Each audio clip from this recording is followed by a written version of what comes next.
A chainsaw is a dangerous tool if you don't know what you're doing, and the credit card is the chainsaw of the financial world. How do you handle it properly? Let's talk about it. Welcome to Money Talk with Skylar Fleming, where money matters become conversation starters. Let's get talking. In today's episode, we're joined by Fati. She's an Olympic hopeful for fencing and coaches fencing, and we're going to talk today about her debt journey, about how she quickly accumulated a whole lot of credit card debt due to fencing, which I learned is a very expensive sport, and how she reclaimed financial stability. Fati discusses the pivotal steps she took, including working with a debt company, securing a new job that paid a whole lot more, getting secured with her 401k, and how she talks about money with other people. But should credit cards be avoided altogether? This is the main question that I'm looking to tackle. Should we just completely stay away from them, or should we embrace them? Fati's going to cover how she got into debt quickly, but we're also going to learn from her how she manages them properly and how she recommends people use their credit cards like debit cards. It's something that I think you can take a lot of insight away from. Our discussion around credit cards today is really valuable, and I think anyone is going to be able to take something away from today's conversation. Join Fati and I for a fantastic conversation today around credit cards in today's interview. It's really a good one that you're going to want to stick around for and share and have a money talk about. And speaking of money talks, the money talking points for today's episode are: how do you manage a credit card responsibly? And 2, what is a credit card trap that you may fall victim to? We'll of course talk about those money talking points at the end of the interview, but with those money talking points in mind, let's get right into today's episode.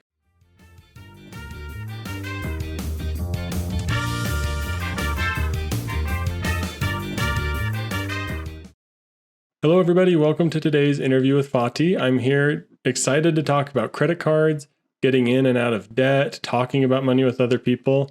Would you mind go ahead and introducing yourself for everyone? Yes, hi. Thank you for having me. I am Fati Largaespada. I am a Division One fencing coach, Olympic hopeful, and I have an MBA. So, Awesome.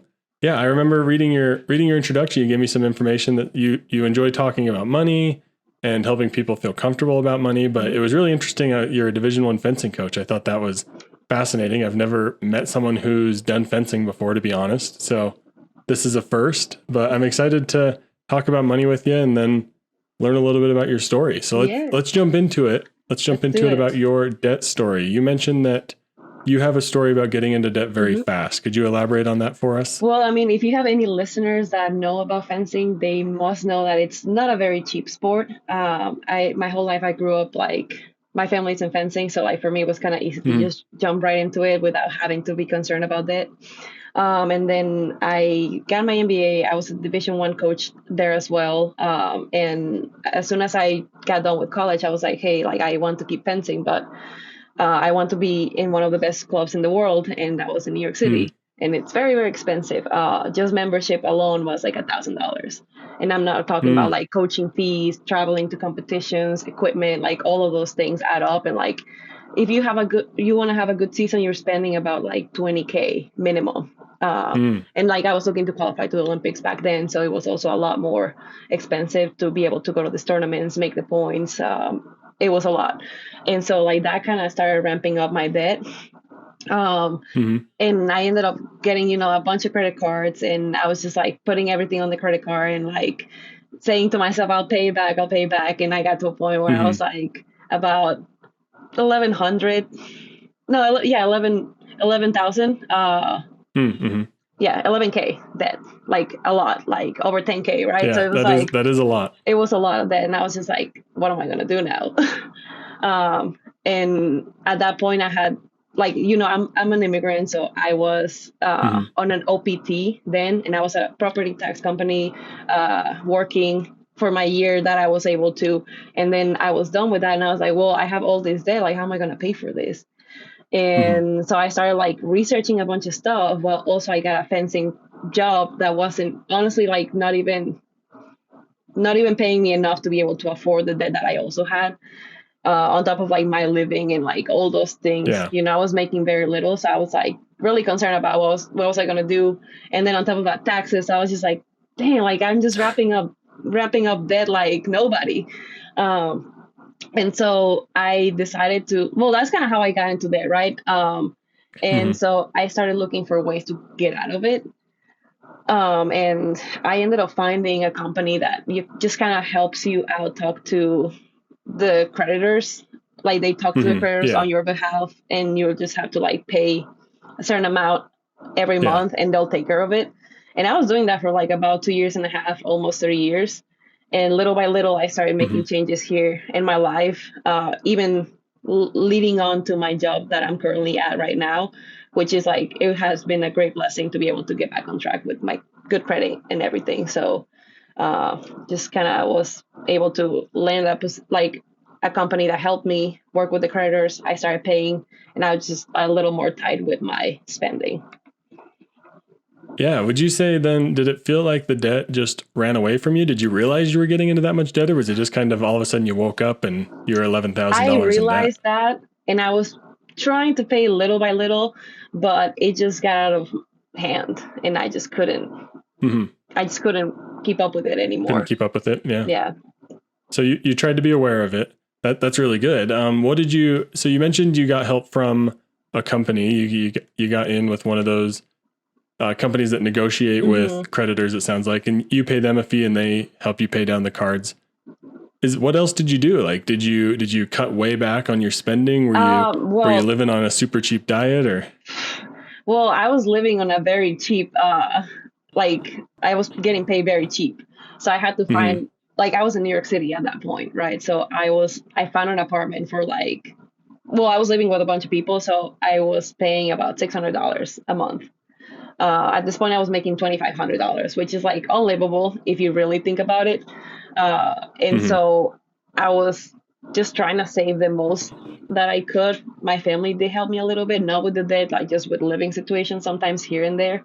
But I was able to lock in with this company, and they got me on a monthly plan. And like I was paying like the bare minimum that I could, because at that point I was like, if I pay too much and I can't live, and like I need to live, like I need to be able to survive and like be able to eat and like do all those things. And it became like a hassle. But starting with that monthly plan that helped me, I started like to be able to close all the credit cards that I could close with the little that I had. I was able to like say, okay, like this month I probably won't go out as much. Like I'll pay this up, and then I'll let them take the rest of it. And that kind of started helping out. Another good move that I did was like get a new job. That was actually like paying me double than what I was making Wow. there. And so that helped a lot. I was able to bring up the monthly payment that I was doing to this company like double also.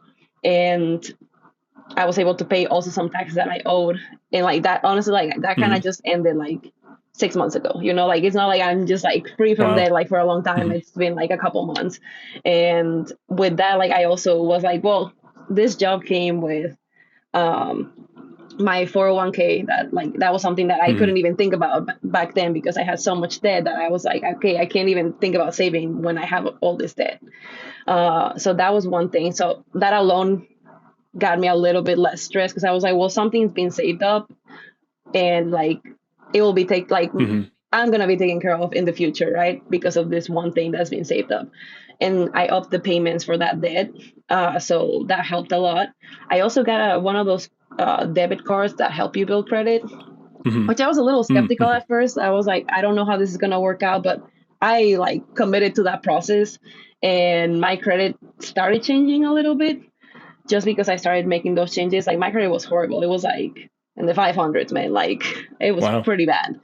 And now I'm happy to say that I'm like at 702. So Nice. it's like making those little changes helped me. So I had two of those debit cards that were acting as credit cards, because I couldn't get a credit card anymore. I was like, if I take more on this, like first, like they're not even letting me take another credit card because of how much debt I had.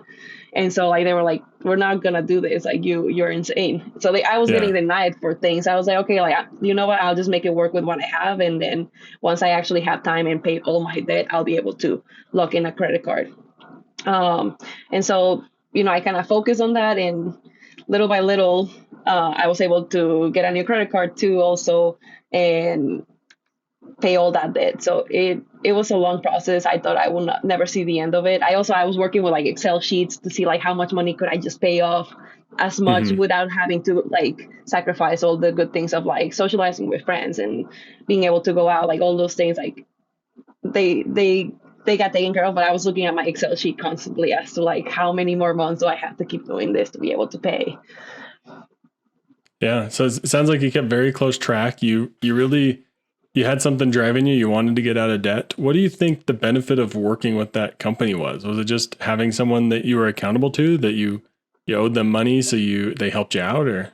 I think that helped me just kind of being like, okay, like this is the amount of money that you're gonna be allocating to your debt, and you should just trust that process as long as it doesn't matter how long it takes. Like for me, I was just like, I need somebody to talk to these people because I'm not gonna do it. I don't know how to talk to creditors, right? Like I'm not gonna fight for my behalf when I don't have the time to do that either.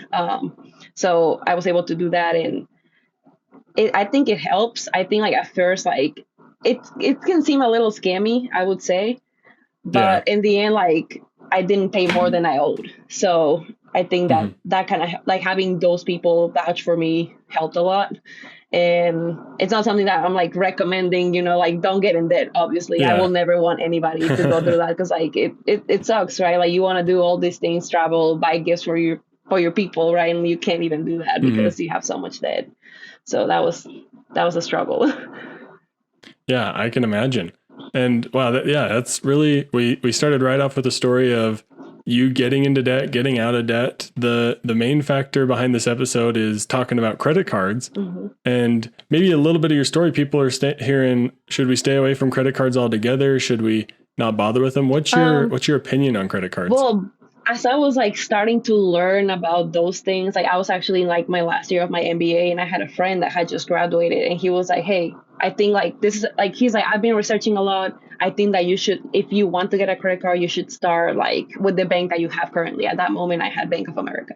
And so I decided to open up a credit card with them, and my first credit line was like 700. And I was like, oh, this is cool. Like I was like, I don't have anything to spend this on. So I was just like, I kept it.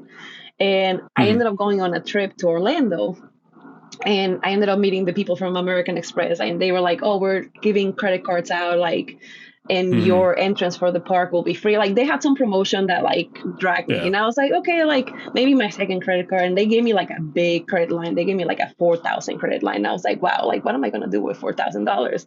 But that was setting me up to be able to pay for the fencing, which at the end of the day turned out to become a really big debt. And so, but he gave me some advice as to like, okay, credit card, like people, like the creditors like you to have debt, but not have too much debt. And that way your credit score is going to start rising. So I listened to that advice, and I kept my credit card debt at 10%, but like that's $70 out of 700 at the beginning, right? So like it was pretty nice. Like I got to see my credit score going up to like the 730s, and I was like, okay, this is really cool. And then I got the other credit card, and like my credit score was just going up, and I was like, this is really awesome. I'm not really doing anything. And then I started seeing it go down, and I was like, wow, like this is pretty crazy. And so like I don't think having credit cards is a bad thing. I think it helps you be able to have options to do other things in the future, like getting a car, or like maybe being able to build your credit to maybe get a new apartment, like, or just rent a new apartment, right? Like those things were available to me then. And then little by little, my options to have, a nicer place to live, like just were decreasing. Even when I moved into my new place, like it was really hard to get a good apartment because of my credit. And so I was like, I literally had said to myself, hell no, like I need to get out of this debt so I can get myself into a nicer place, nicer apartment, like all the nicer things that I wanted to do that require me to have good credit. And the only way for me to build that was through a credit card. So I think that people shouldn't stay away from them. I think that you should get them, but you should be responsible with them. Like I kind of use my credit card as a debit. Like I will pay it off every single month. Like there's not an instance, like I don't allow myself to like even have that 10% anymore. Like I'm just going to pay it all off. Like I'm not going to spend more than I can, like buy more than I can chew again. Yeah, and it's definitely a common misconception that you have to carry debt on a credit card. You can pay them off. If you pay them off monthly, that balance is still getting reported. Your credit score is still going up. Do you have any other tips for people of how they can use credit cards responsibly if they do want to have one? I mean, it's like the one, my one is like pay it off, and like don't fall in for like the little traps that, hey, like spend this much and like you'll get this more. And I'm like, but you really have that much money to spend? Like to myself, I see the promotion and I'm like, that's really cool, but I don't have anything to spend that on, neither I wanted to, and then that's just gonna start increasing some debt that I don't even have Mm-hmm. yet. So I'm like, be like, prioritize the things that you want. Like, for example, I have a credit card right now that gives me a lot of points, and I'm able to travel with those points. And so, like, whenever I can use it, I go ahead and use it just so I can ramp up the points, but knowingly that I can actually pay for it. Like, I Yeah. don't just I use think, it just to use it. yeah, that's the key. What you just said there, you can actually pay for it because I don't know. My wife and I have one credit card that has like a $12,000 credit limit. What in the world are we going to use a $12,000 credit limit for? And that's just so dangerous when you start thinking about, because I could go spend $12,000. I Like, could find, trust so me, I, me too. But like, do I need to? yeah, Should exactly. And I? that's what's so dangerous. Yeah. I'd go have all the new Apple products, but it puts me in some steep debt. Like you said, you found yourself really quickly in debt when you allow that to run away from you. And it's really interesting because, like you said, be careful of the traps, like those promo traps. And one thought that came to my mind is these credit card companies are millions and billions of dollars. Like that, they have so much money in research to figure out how to get you into debt. Like they know what they're doing. Yeah, they They're do not know just what they're giving you doing. points out of, yeah, they're not just giving you these points and this money with this promo out of the goodness of their heart. Yeah. So you got to be careful and be aware of that sort of stuff. Like, the one thing that I do like about that is like you can turn that into money too, like some of those points. And I'm like, cool, I can buy more trips, or I could like pay off the debt, like, and that's something that kind of caught me the first time. It was like, okay, I can pay off this debt with like the points that I'm earning from having the debt, but then it didn't catch up, So I was just like, now I'm like, I know I'm more aware of that when it's happening, and I'm like, okay, I could use it for this, or I could just not even spend it. Like, Yeah. like there's like all these options that I have now, knowingly that I got into that debt first. So Yeah, and your 2% or 3% back on your credit card is always going to be less than the interest rate on your credit card. So like you're not going to get ahead by spending more. You're always going to be, it's always a losing game with you're always credit going to be cards. behind. Yeah. Yeah. Awesome. How do you think credit cards can benefit people? You've mentioned a couple. What are some ways that you used them? You mentioned traveling.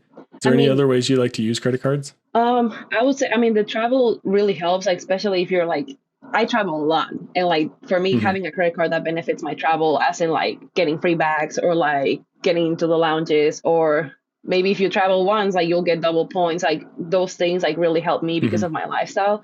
I will also think like, if you like, my next goal is to get a car, right? So like, in my building off of that is like ensuring that I have good credit by like staying on top of my debt. I don't know. I can't think of other things that, like, for example, for me right now will help me, but like in the future, it's like if I want to buy a house, like I think like having built off of that credit with that will help. Obviously, like now I'll have the car, right? So like that will also help me get like maybe a higher credit score if I pay it on time. Like all those things add up. So I think like you can benefit in many ways. Like there's also other perks that you get through credit cards that have to do with spending, obviously. But for example, like you get discounts at certain stores, like that's pretty cool. And like sometimes like the stores are like those stores that I go to, so I'm like, okay, like that's great. I was gonna go there anyway, so like if I can get like that 15%, maybe 20 at most, that'll be good. Yeah, those are fun things to be aware of. And when you can take advantage of it and it's not costing you any extra because you're paying your credit card off, that's when you feel like you're getting a real win. Those are really fun things to take advantage of. But awesome. I think that great conversation around credit cards. I think that's really interesting. Hopefully it's eye-opening for people. But one thing that I think is also going to be eye-opening is if they go and talk about this with other people, which is where I want to move us to, is talking about money. What do you enjoy and why do you enjoy talking about money? I know you mentioned to me that you like to talk about it so that people aren't uncomfortable with money. Maybe elaborate on why you like talking about money. I think one of the things is, I have my MBA in finance, and like talking about money is kind of like one of those things that have to do with finance and like just kind of interpreting the numbers. And I think that a lot of people, and I'm like, I don't know how familiar you are. I'm reading this book called The Psychology of Money. And I've read it. You read it? Yes. Nice. But one of the things that I think that, and that's very true, is like how you were raised around money. And I can see it with my friends. Some of my friends grew up like with little to no money, and like they're always like, oh, let's just save as much as we can. Like, and I'm like, that's good, but when are you gonna live? Like you can save enough and not be able to build memories with anybody. Like, I'm not saying like go spend $10,000, right? But like, Hmm. go have that vacation, or go to the movies, like do those little things that make you and your people happy. And I think that a lot of my Hmm. friends like that grew up in a different, like lifestyle. Like it has to do a lot with how you were raised. Like, for example, my mom is always like, oh, you should save. And I'm like, I'm saving, but I'm also going to live. I'm also going to do the Yeah. things that I enjoy, because I see my friends do it. And like, sometimes I wonder, some of my friends, I'm like, how are you doing that? Like, but it also has Yeah. to do with like them like taking the step of like, I am going to save. Like, for example, I talk to my friends a lot of like, some banks will give you the 0.0001% on your savings account. And I'm like, Hmm. well, I'm always researching for that company that will give you like the 5% or like the 4.5%, right? Because why not let your money make money? And you don't even have to do anything about it. Hmm. Like, you just got to put your money in there and make sure that it's growing. And sometimes when I come up with those conversations, some of my friends are like, oh, but I don't know, like if it's a scam. And I'm like, it's not a scam. Like, why are you so afraid of Yeah. like Hmm. talking about this? Like, I'm trying to help you make like get money for free, right? And like, I think that it's a good thing. I've seen a lot of my friends like jumping into this like banks to like put their money away, and they start seeing their money grow. Um, Hmm. so I think that it sets you up for the future. Uh, and if you're avoiding that topic, like, I think it's a very, very important topic that you shouldn't be afraid of talking about.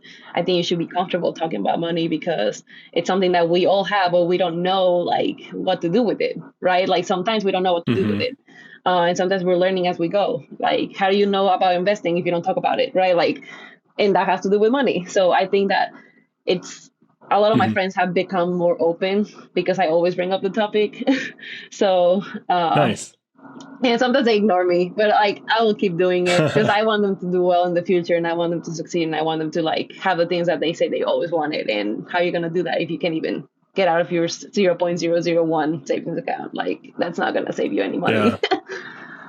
Yeah. Well, that's why we're here talking about money, because we enjoy talking about it. So we can sit here for 20 minutes and chat about it. But do you find value when you bring it up? Or I guess, yeah, do you find value in people talk about money together? Does it bring more value to you, or do you feel like you're always doing the teaching, I guess? No, I feel like it does bring value. Some of my friends, like, actually, like, one of them came back to me. He's like, oh, actually, I found this account, Fati, and I know you sent me this, but like, this is better. And I was like, wow. I ended up opening an account with the bank that Hmm. my friend sent me. And I was like, okay, this is pretty cool, because now I got you into it. And now you're gonna go tell other people, which is good, So I think that we're Hmm. we're all trying to help each other out, and I do see a lot of value talking about this, because like I said, like, depending on how you grew up, you experience money differently, and you have like your things about like your own thoughts about money. And like, for example, like I said, my mom is always like, oh, you should save. And I'm like, but we're good. I have my Yeah. savings, I have my 401k, and I have my spending. I'm gonna go with my spending too, like, I think that it's okay that if you're spending money, but as long as you know that you have a cushion and you have like something to rely on when things go bad. Yeah, absolutely. Having that cushion there is super helpful. How do you bring up money to people? So let's say you notice someone is in a financial situation that you know they could be doing better in, whether it's the bank account or maybe they're getting themselves into a lot of debt. How do you bring that up naturally, or so that they don't feel like you're judging them or something? Yeah, I mean, I would say a lot of people, like, when they're in debt, like, they kind of don't want to talk about it, or they're embarrassed. And Hmm. whenever I see like people, if I'm close enough, like, they'll bring it up, and like they'll be able to talk about it. But like, I think what's helped the most, for me to be able to talk about this with people, is like telling them that myself, I've been in debt, and like, I was struggling, and like, I was making like very little money and trying to pay all this much debt. Like, and I think that kind of gets people a little more comfortable, and they start opening up about like, okay, well, like, here I'm struggling too with this, like, and it's not embarrassing, because it's not like you Hmm. grew up and everybody taught you how to like spend your money and like where to put it at all times, right? Like, you don't learn that. Like, you kind of are just thrown into it. And like, for Yeah. example, like, people sign student loans, and like, you don't know what that's gonna do in the future. You just want to go to college, and you just need to get the money, right? So like, and then once you're out of college, you have all this debt, and you're like, dang, like, now I'm in all this debt, and nobody can help me, And so it's concerning. And that's why I feel comfortable talking about the fact that I got in so much debt when I was like 22, and like, Mhm. it's kind of crazy that I dug myself out of that hole, and I didn't ask for anybody to help me with that specific thing. Even though people that are very close to me knew about it, but I was just like, no, I'm gonna do it myself. I'm gonna fucking do it. So Yeah. I mean, I like the idea of sharing your story first, especially if you're trying to help someone who's been through something similar. That's going to it's going to peel back the layer just a little bit to help you mhm, get a peek. And then they're going to start sharing more and more. Let's say, so let's maybe go back to when you were in debt. mhm. How can people, like, if they find themselves in debt now, how do they ask the right questions? Like, how do they approach someone? Let's say they know a friend who is good with money. How do they approach that person and say, hey, can you help me get out of debt? Or do you have any ideas about this? How do they start the money Well, talk I'll be when they're honest, the I ones? I didn't ask people for help. That was my one thing. And for myself, I was just like, let me just Google, like, Mhm. how can I pay my debt fast, or like, how do I talk to debt collectors? Like, I started Googling those things, and that's when I started finding all these companies that can help you do that.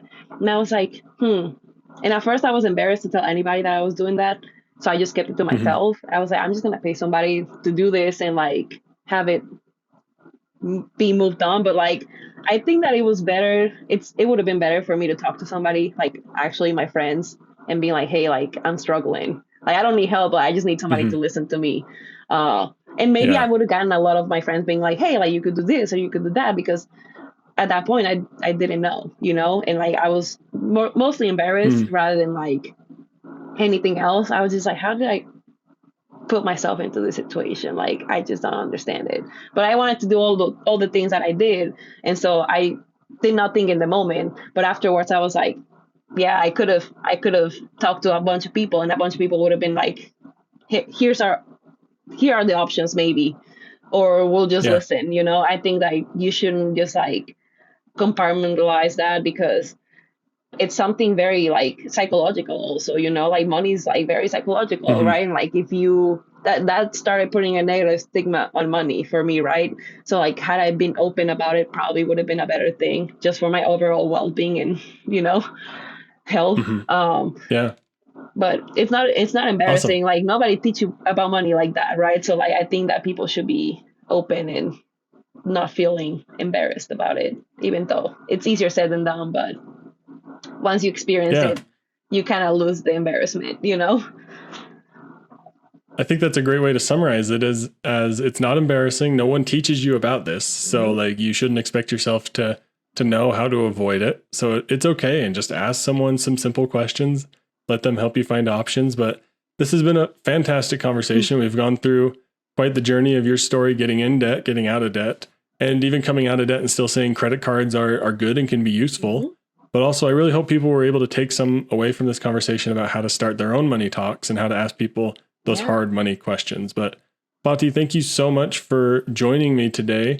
no, If there's thank any you. information that you're doing online or anywhere where people can find you if they have questions about getting out of debt, please um share. Is there anywhere yeah, I people mean, can I, find I you? don't have like a full like business stream on how, like, Hmm. on that. I just have my MBA and I'm living life. I'm a Division 1 coach and personal trainer. Also, you can find me at F Largaespada, my last name, on Instagram. That's where I'm at. Awesome. We'll make sure to put that in the show notes because I couldn't try to spell that if I tried. It's okay. So I'll make sure it's linked All for right, everybody. perfect. But Thank you thank so you so much much for for having joining. me. I appreciate it. Thank you so much.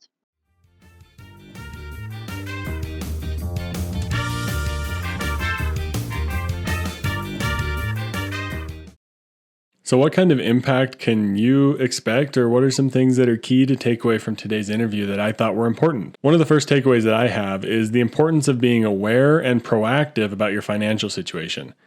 If you're aware of where you currently are in your finances, it makes it a whole lot easier to figure out where you want to go. We talked about that a few episodes ago about knowing where you currently are and the importance of that. But if you're being proactive about your financial situation, that means you know that you need to be saving money and you're not just trying to spend every dollar that you come in contact with. And being aware of your financial situation means that you know you maybe have a hard time managing a credit card, so you stay completely away from them. You know that you might want to spend every dollar that you come in contact with, which means the dollars that you haven't come into contact with yet through credit card debt. You might try pre spending your income because you have the availability on a credit card. So being aware of how you manage money can be extremely helpful and hopefully something that you took away from today's episode. Another one that I thought was important is the significance in Fati's story about getting her higher paying job. She mentioned she got a job that paid about twice as much. Now I know if you're in debt and you think about getting a job that pays twice as much as you're currently making, that's probably a dream for you and probably going to help you get out of debt very quickly. So that might be something that's worth exploring, is how can getting a higher paying job help you get out of debt quickly? We also talked today about the importance of a 401k. Fati shared that she felt more secure once she got her 401k in place and had some savings targets lined up and had some savings plans in place. So consider your workplace 401k. I love talking about the 401k, getting your employer match and things like that. Make sure you're taking advantage of that because it can be something that's quick and easy and helps your mental and emotional state when it comes to your finances, because you know you're likely going to be a lot more okay when it comes to retirement because you've been saving for retirement through your work's 401k. We also shouldn't discount the impact of living a cheap and frugal lifestyle while you're trying to get out of debt. We talked today about how that helped Fati get out of debt because she knew that she had to live a little tighter so that she had the money to pay the company she was working with to help her get out of debt. So really consider, where are the places you can cut back? This is where I think tracking can be so important, because there's very likely something in your personal finances that you don't really need, but you don't realize you're spending so much money on. There's probably going to be somewhere that you can just easily cut right out of your budget and just take away without it really even causing any harm to you, because you didn't really want to be spending that much money there anyways. So consider how you can be more frugal when it comes to your getting out of debt journey, because it's going to make it a whole lot easier when you find that extra little bit of money that you can snowball towards all your other debts. I also want to make sure to highlight one of the things that I said in the interview about paying off credit cards like they are a debit card. Fati brought this point up that she says she uses her credit cards like a debit card, and I wanted to make sure to really emphasize one key thing. You do not need to carry credit card debt in order to build your credit score. Let me say it again. You do not need to carry credit card debt month to month in order to build your credit score. That means you don't need to be paying interest on your credit card to build your credit score. You don't need to let $10 stay on there at all times to build your credit score. That just isn't necessary. It's okay to pay off your credit card in full and not pay any interest to the bank.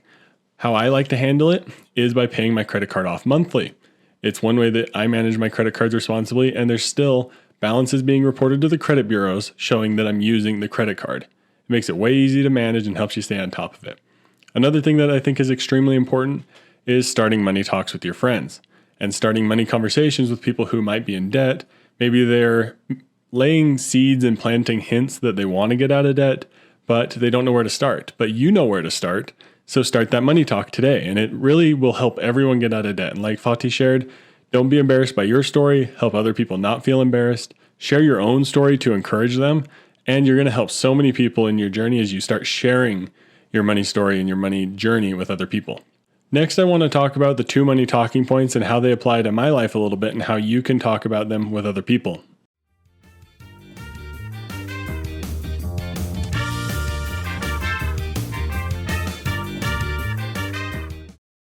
The first money talking point is, how do you use credit cards responsibly? Like I shared, I make sure our credit cards are paid off once a month in full.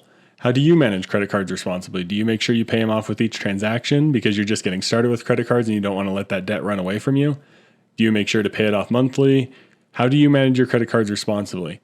I would love to know. Leave a comment on YouTube or send me an email. My email, of course, is in the show notes. The second money talking point is, what credit card traps might you fall victim to? Why did I include this one? Well, because there's a different kind of credit card trap for everybody. Like I said, these credit card companies are millions and billion-dollar organizations out there not to do a good gesture towards you in giving you rewards. They're out there to make money off of you. So there's very likely going to be a credit card trap for everyone. For me, my credit card trap is 0% financing, and especially Apple. Apple's 0% financing really almost gets me every time, because I say, hey, I can spread this out over 12 months really easy. I can easily make that payment. But that's where they get you. You make that call once, and then you do it again, and then suddenly you're in a ton of debt because you let it run away from you. And sure, I'm being a little bit exaggerative saying it's just going to run away from you super fast, but it's those little things that count that make those small steps towards you getting into a ton of credit card debt. So avoid those small traps, make sure you're careful, and I think this money talking point is great because if you're aware of it, then you can avoid it. So go have this money talk with a friend so that you can both avoid credit card debt together. But let's wrap up today's episode next.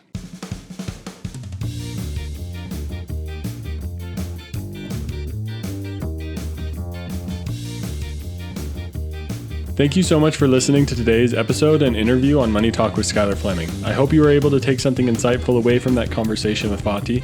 I know I was. I enjoyed listening to her story about how she got into debt rapidly and how she climbed out of debt.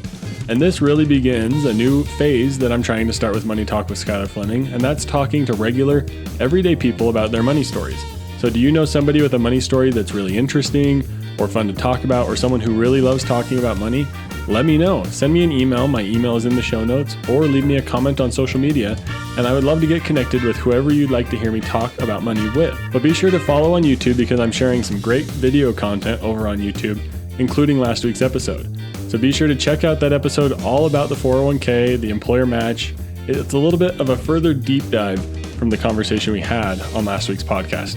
And you can look forward to more content based on this episode in the coming week. So be sure to head over to YouTube by searching Money Talk with Skylar Fleming on YouTube, or click the link in the show notes to find my channel and make sure to subscribe both on YouTube and on whatever podcast player you're listening on.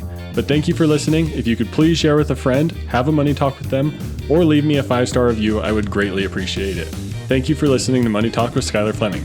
I'm your host, Skylar Fleming. Have a great week. Thank you for listening to Money Talk with Skylar Fleming. This show is provided for informational and entertainment purposes and may not be specific to your unique situation. Please be sure to do additional research before making any financial decisions.